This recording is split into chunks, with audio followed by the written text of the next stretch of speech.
রাজনীতিবিদদের জীবনে এমন একটি মুহূর্ত আসে যখন ব্যক্তিগত পরিচয় ছাপিয়ে সামনে আসে রাষ্ট্রের গুরুত্বপূর্ণ দায়িত্ব। বিএনপির মহাসচিব জনাব মির্জা ফখরুল ইসলাম আলমগীর সাহেবের জন্য আজ সেই ঐতিহাসিক মুহূর্ত।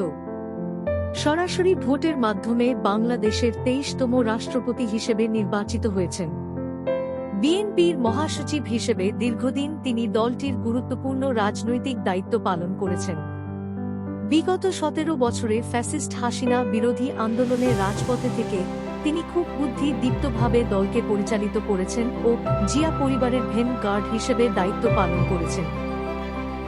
বাংলাদেশের সাধারণ মানুষ বহু বছর ধরে একটি শান্তিপূর্ণ, গণতান্ত্রিক ও মানবিক রাষ্ট্রের স্বপ্ন দেখে আসছে।